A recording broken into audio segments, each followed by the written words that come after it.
안녕하세요. 북튜버 본가을입니다.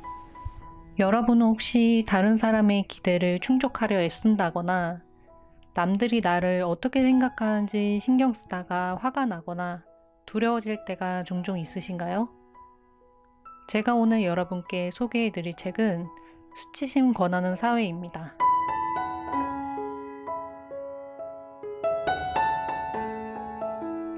수치심이란 먼저 수치심을 정의하자면 나에게 결점이 있어서 사람들에게 거부당하고 소속될 가치가 없다고 믿는 극도로 고통스러운 느낌이나 경험이라고 합니다. 나는 스스로 자존감이 높다고 생각하는데 왜 수치심을 자주 느끼는지 이해가 안 되시는 분들이 혹시 계실까요? 수치심과 자존감은 완전히 다른 문제이기 때문입니다. 자존감은 자신의 능력이나 한계를 어떻게 생각하느냐에 따라 정해집니다. 즉, 생각하는 것이죠. 반면 수치심은 감정입니다. 어떤 경험을 했을 때 그것을 어떻게 느끼느냐에 관한 문제인 거죠. 수치심이란 비난, 단절감, 고립감, 두려움에 기인하는 감정이다. 우리는 수치심과 두려움을 느끼게 되면 자신을 비난하기도 하고 남 탓을 하기도 합니다. 그저 무력한 기분에서 벗어나기 위해 비난을 할 뿐입니다. 저자는 수치심을 단절에 대한 두려움이라고 표현하였는데요. 그 뜻은 자신이 문제가 있고 쓸모가 없어서 남들한테 외면당하고 무리에 소속되지 못하는 두려움을 말합니다. 이러한 단절감이 깊어져 고립감으로 바뀌게 되면 타인과 연결될 가능성이 전혀 없고 자신에게 그 상황을 바꿀 힘도 없다는 느낌이 들게 되는 것입니다. 그로 인해 수치심은 우리를 필사적으로 매달리게 만듭니다. 고립감과 두려움에서 벗어나려고 몸부림치다가 우울증, 자해, 섭식장애, 중독, 폭력, 자살 등 모든 문제 행동에 빠져들게 되는 거죠. 누가 수치심을 주는 걸까요? 나 자신, 그리고 나와 가까운 사람들, 그리고 사회 공동체의 관심사, 그리고 미디어, 마지막으로 완벽함을 강요하는 문화 또한 그러한 수치심을 제공한다. 우리는 가장 가까운 사람들과 단절되는 것을 가장 두려워합니다. 따라서 수치심은 스스로가 거는 기대 또는 가장 가까운 사람들, 즉 가족이나 배우자가 거는 기대와 관련되어 있을 때 가장 큰 힘을 발휘합니다. 그리고 미디어가 있죠. 수치심의 문화는 TV나 광고, 마케팅에 의해 강화됩니다. 우리는 날씬해야 하지만 맛있는 것도 잘 먹어야 되고 유행하는 물건은 다 사야 되지만 있는 그대로의 자신을 사랑해야 합니다. 이 모든 기대를 다 충족시키지 못하면 우리는 단절에 대한 두려움을 느끼게 됩니다. 요컨대 문화는 우리에게 수치심을 가르치고 있다. 남들과 어울리려면 무엇을 해야 하고 무엇을 하지 말아야 하는지를 정해준다. 태어날 때부터 완벽한 몸매를 갈망한 게 아니다. 태어날 때부터 자기 생각을 솔직하게 말하는 것을 두려워했던 게 아니다. 수치심은 외부에서 온다. 우리 문화가 주입하는 메시지와 기대에서 기인하는 것이다. 우리가 진짜로 원하는 것은 어딘가에 속하고 다른 사람들과 관계를 맺는 것 뿐이다. 사회의 온갖 기대는 우리에게 이렇게 말합니다. 이런 사람이 되어야 한다. 이런 것을 해야 한다. 이렇게 해야 한다.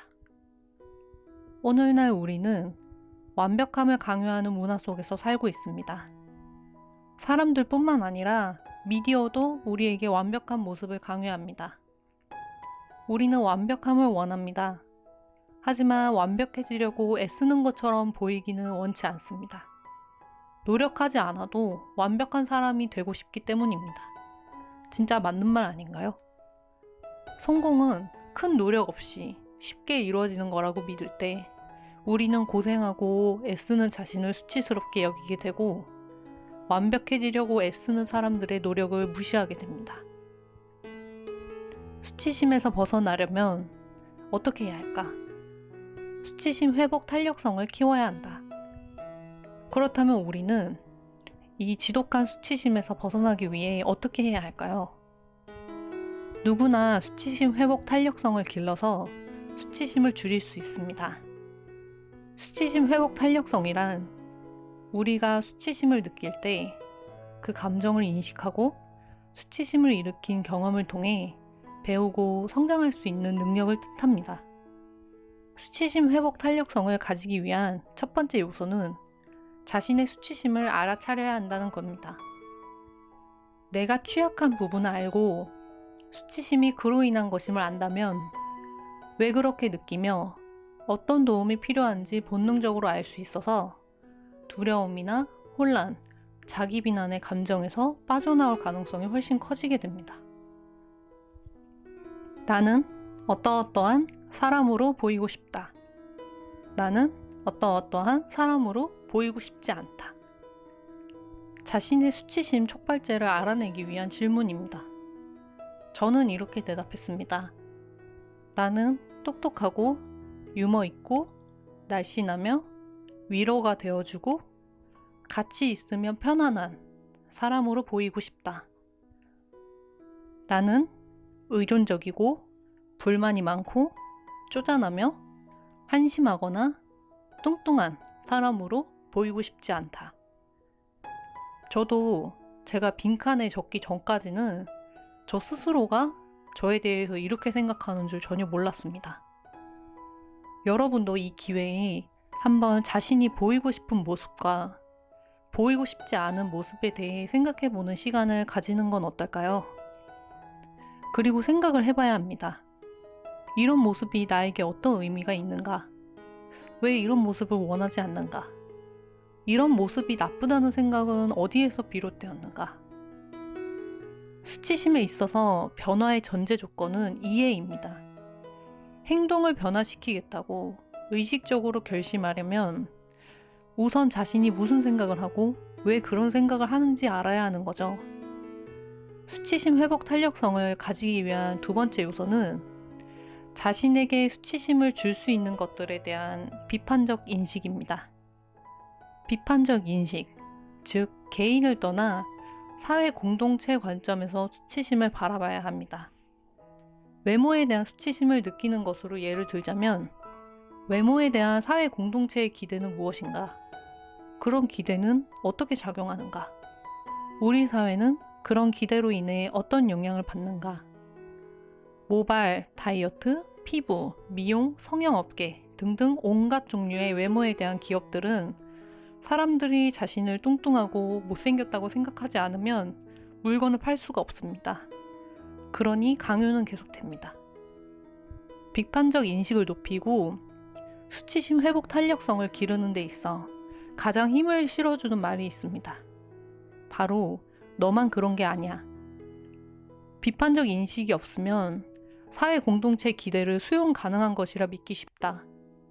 자기 혼자만 사회 공동체의 기대에 부합하지 못한다고 생각한다. 그래서 자신이 비정상이거나 문제가 있다고 간주하게 되는 것이다. 비판적 인식을 기르고 실천하려면 이것이 자기 혼자만 겪는 일이 아니며 정상적인 것으로 생각할 줄 알아야 한다. 수치심 회복 탄력성을 가지기 위한 세 번째 요소는 타인에게 손을 내밀려는 의지입니다. 사람들과 자신이 수치심을 느꼈던 경험을 공유함으로써 우리는 스스로 변화를 만들 수 있습니다. 타인에게 자신의 수치심을 용기를 내서 말할 때 수치심 회복 탄력성에 힘이 발휘됩니다. 수치심 회복 탄력성을 가지기 위한 네 번째 요소는 수치심에 대해 말할 수 있는 힘을 가지는 것입니다. 우리는 수치심에 대해 말하는 법을 배워야 합니다. 상대에게 당신 때문에 내 마음이 아프다 라는 말을 전해야 하는 것이죠. 말을 해야 내가 받는 고통을 줄일 수 있습니다. 타인에게 자신이 어떻게 느끼는지 말하는 것은 상대를 공격하는 것보다 훨씬 더 큰 힘을 발휘할 수 있습니다. 용기, 연민, 공감을 통해 회복하자. 용기는 목소리를 주고 연민은 귀를 준다. 용기와 연민이 없으면 공감과 유대가 만들어질 수 없다. 자신의 이야기를 털어놓기까지는 엄청난 노력이 필요합니다. 우리의 이야기를 하지 못하면 공감받고 수치심 회복 탄력성으로 다가갈 기회를 놓치게 됩니다.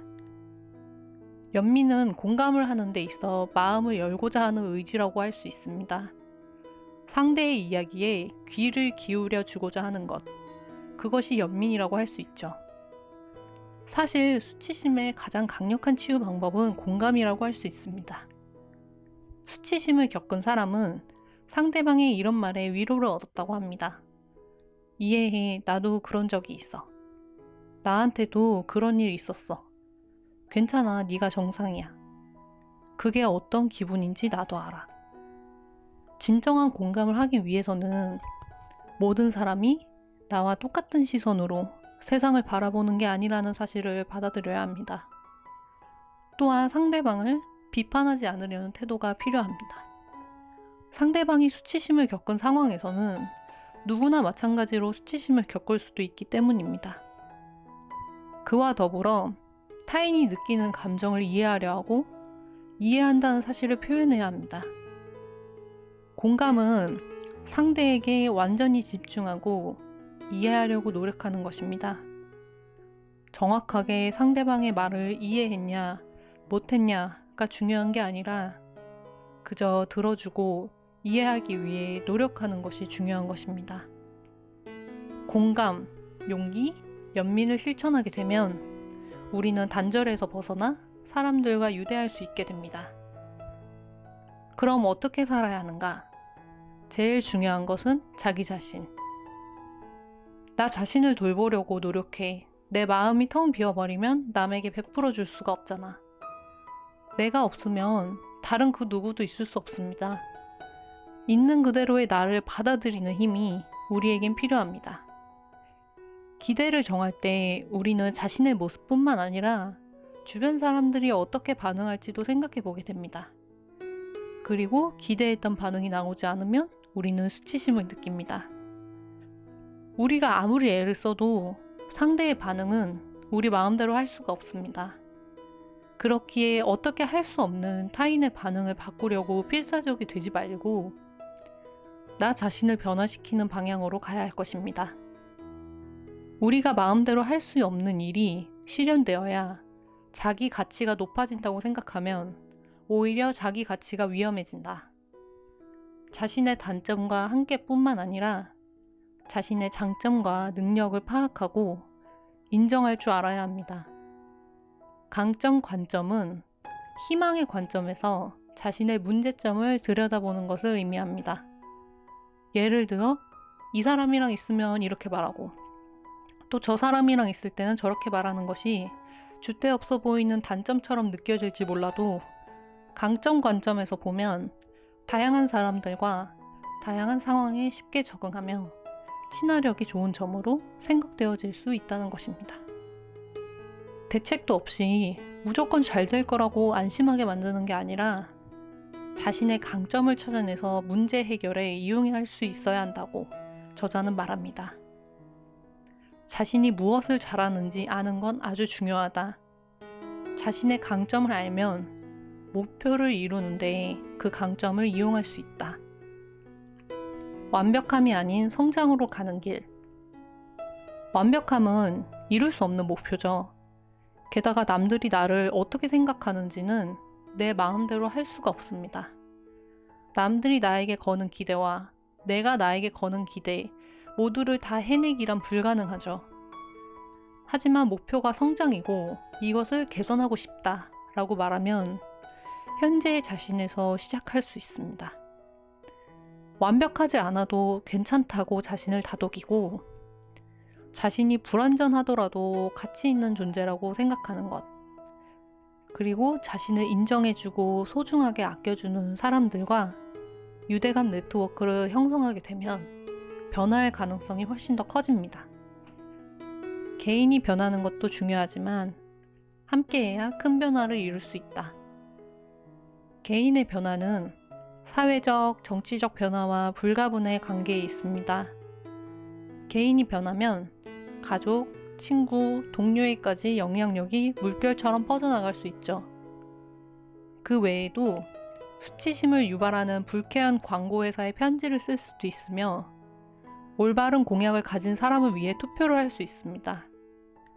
관심 갖고 있는 문제를 위해 활동하는 단체에 참여할 수도 있고 가치관이 다른 사람의 물건을 불매하는 것도 개인을 넘어 사회를 변화시키는 작지만 큰 행동이라고 할 수 있습니다.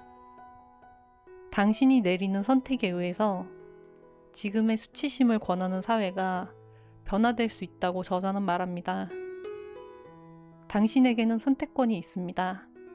수치심의 덫에 걸려 계속 나 자신을 잃고 남의 인생을 살아가는 것과 진짜 나로 살아가는 것. 어느 쪽의 인생을 살아가실 건가요? 저는 여기까지 말씀드리고 이만 마치도록 하겠습니다. 당신 혼자만 그런 것이 아니며 누가 뭐래도 당신은 정상이라고 말하는 책, 수치심 권하는 사회였습니다. 함께 해주셔서 감사하고 다음 주 월요일에 또 다른 영상으로 찾아뵙겠습니다. 감사합니다.